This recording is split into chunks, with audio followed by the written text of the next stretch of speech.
Hey there, and thank you for checking out this demo video of the weekly cash flow. Before we get started, I do want to mention that down in the description, you can find out how you can get your hands on a free spreadsheet.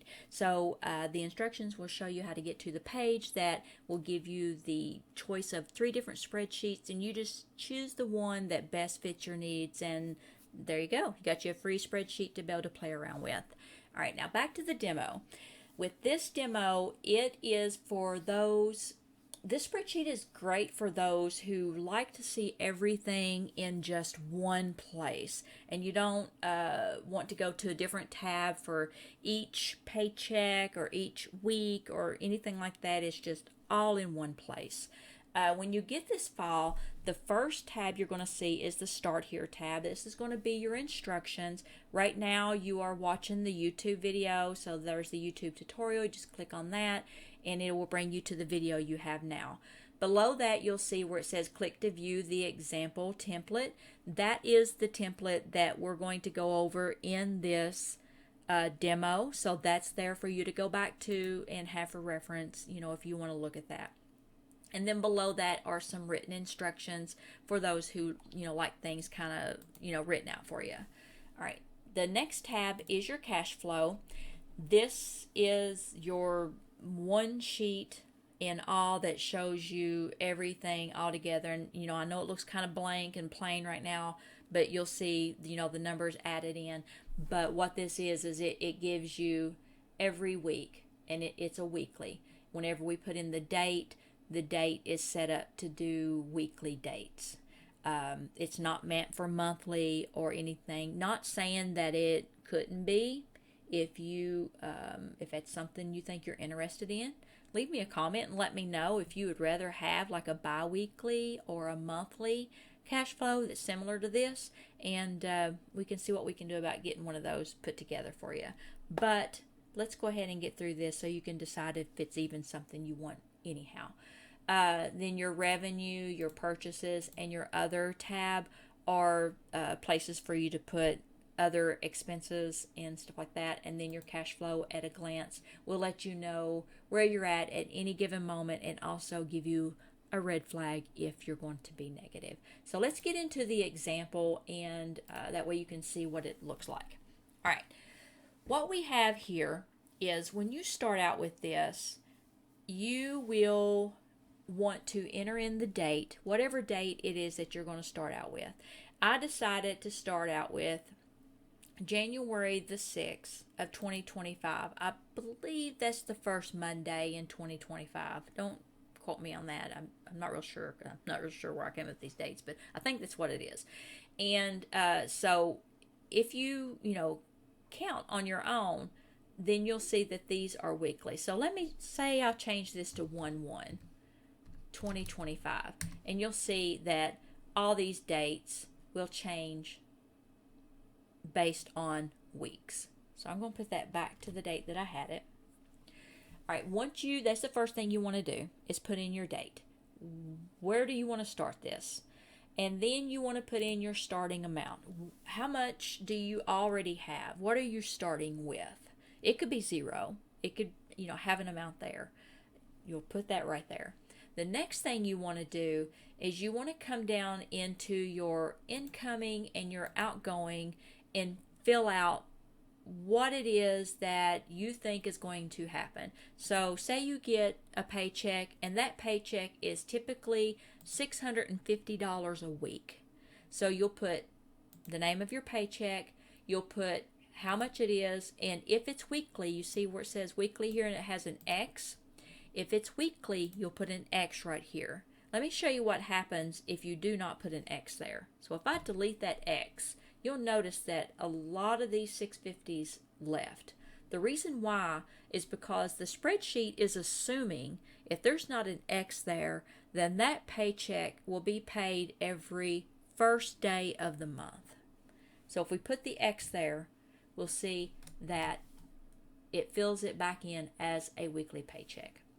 All right, paycheck number 2, same thing, $875, we put an X there. Say we have a side hustle, and say we only get paid for that side hustle on the 15th of every month. Now this day here, this is a monthly due date.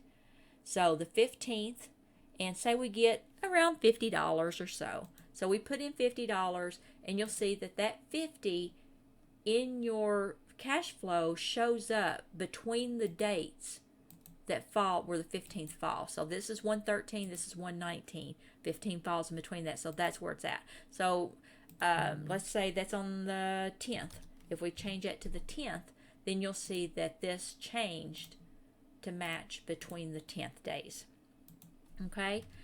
All right, you'll do the same thing for your outgoing.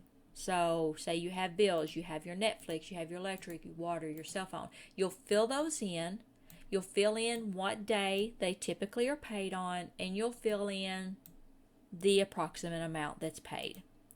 Now, the spreadsheet, if you go back and look at the blank cash flow, you'll see that it's just a bunch of empty lines down through here is what it is. If you want to, you can do like I have here and separate. You can have like a savings. It's not going to hurt anything to have like a title here and then put some stuff up underneath from it and fill that in. Say for your savings on each of these days, you want this amount taken out. Say you have debt. Say you don't want to see your debt up here in your monthly bills. Say you have debt. You can put it down here, put your days, put your amounts. Say you have purchases. And, each week you have gas. Each week you have groceries. You'll put your little X here for weekly, put in your amount, and it will automatically fill in across through there. Okay? Now, for these other little lines you see, like from revenue tab, from purchases tab, from other tab, the revenue tab, I put that there because sometimes you just don't have enough room here. Sometimes you have, say, you paid for something for somebody and they reimbursed you for that. Then you can come over here to revenue and you can say, the date that it happened on and the description, reimbursed for work supplies, and the amount. You'll see that date, 1/7, January the 7th, if you come back over here to cash flow, you'll see on January the 7th, this is from 1/6 to 1/12, on January the 7th, it put that amount in there. It will also total the amount. So say for revenue, I come over here on, let me see what that date range is again, 6 through 12.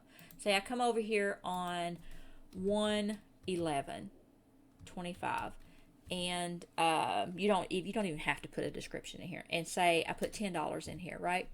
If I go back to cash flow, that 56.21 turned to 66.21. So it'll automatically calculate those for you too. Let's take that back out. Under outgoing, you have a purchases tab and an other tab. The purchases is for you to enter in, any purchases that you want to track on here individually. Say, you have work supplies. Here's the work supplies that we got reimbursed for right here. So say you bought work supplies, you put that there, McDonald's, horse feed, mower. This right here is just all your purchases that you make, and you put the amounts here. Then there's the other. The other can be used for anything your heart desires. What I like to use it for is future purchases. So say I know that September the 1st, I'm going to have a Hulu subscription to come out for $99.99. I'm going to have property tax to come out in November. I've got a wedding present to buy in November. I've got windows that we're going to try to purchase in August. So I put those amounts there so that I can see the beauty of the cash flow. So if I go back to cash flow and I go across through here, you'll see that, like right here, $1,500, that's the windows. The $99.99, that's the Hulu. It'll put whatever date it is, I'll put it in there. And what makes this so great is that it will let you know where you stand as far as the money goes. So if you see on right here where it says July 28th to August the 3rd, you'll see right up here it says negative $236.78. That tells me I better make some changes before I get here, because I'm not going to have enough money to cover that. Now, if you don't want to have to scroll across and look at this like that, you can go right here where it says cash flow at a glance.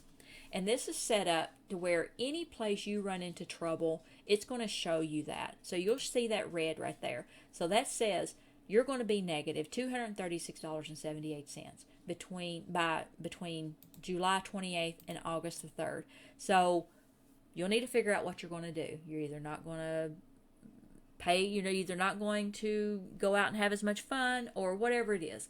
But that lets you know where you run into trouble. This is the type of budget sheet that I use all the time now. This is the only type that I use because I like to see what my money is going to look like throughout the year. And, putting this information in here, it automatically fills in and gives me estimates on what is coming in, what is going out, and that way I can see where changes may have to be made. This is the only type of budget that I use now.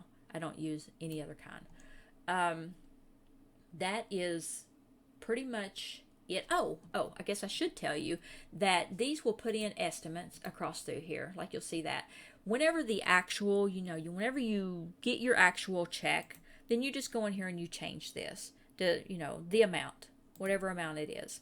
And say your electric bill comes in. This right here did say $250, but when the electric bill comes in, you just change it to $249.52. Say your water company was generous one month and they decided that they weren't going to charge you anything. Then you'll just go and change this $40 to 0 or delete it, whichever one. Now, one thing I do want to point out is once you make a change to these cells, that removes the formula. So if you make a change and you decide, I think the cell phone bill, I got it reduced and it's $160 now. But if you already went in here and put in a number, then it's not going to change that. So let me do one that I've already, like the electric up here. So $250. So if I change that to $240, you'll see that $249 is not going to change because we manually typed over that formula. Where this $240 is, they changed. So just wanted to make sure you were aware of that. Any number you type over, that formula is gone, so you won't be able to see it.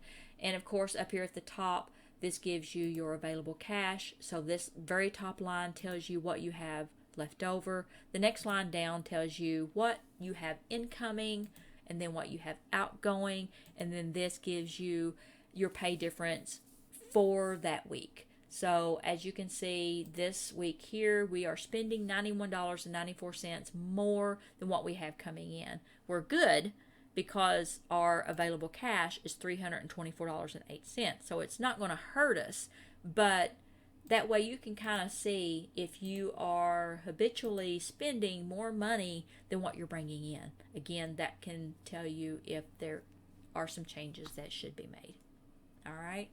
That is it on the weekly cash flow. If you don't have the spreadsheet, then just go down into the description if you want it, and there'll be some instructions down there on how you can get your hands on the spreadsheet. Right? So thank you for watching this demo video, and I hope to see you in another video. Thanks. Bye.